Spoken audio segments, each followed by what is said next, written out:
when Florida Republicans unveiled a makeshift detention campsite for migrants in the Everglades known as Alligator Alcatraz. They characterized it as a facility for hardened criminals who needed to be deported in the interest of public safety. But a new Washington Post report reveals quite the opposite, that Florida officials are relying in large part on minor traffic stops to find immigrants to throw in the facility. We spent 6 hours with Florida Highway Patrol and got an inside look at how they're encountering illegal immigrants at traffic stops and turning them over to Border Patrol and ICE, where they're sent to Alligator Alcatraz.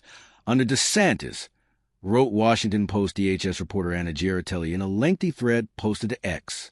What they found, she said, is that since March, FL Highway Patrol has turned over 3,300 illegal immigrants found at traffic stops of the feds, and many were stopped for very low-level reasons. This is a new practice. As in the past, Florida state troopers couldn't hand over people from traffic stops to federal agents. Among those who were rounded up in such arrests were 2 illegal immigrants and a 15-year-old who said he had come over the southern border and his family was in Guatemala. Cause of traffic stop was cutting across 3 lanes of traffic, no seatbelt, she wrote. Others were stopped for texting and driving, or for not wearing a seatbelt, and found to be operating without a license.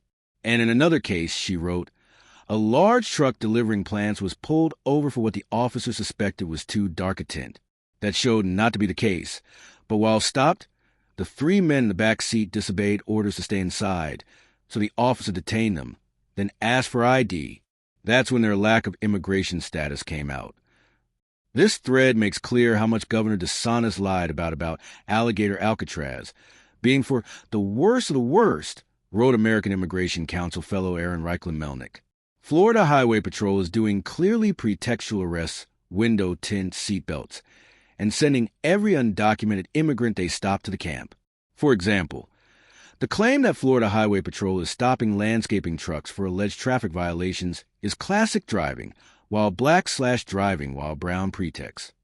Alligator Alcatraz has come under fire for brutal conditions, including inconsistent air conditioning, infestations of bugs the size of hands, and flooding during storms, even though state officials have insisted the facility is hurricane-proof.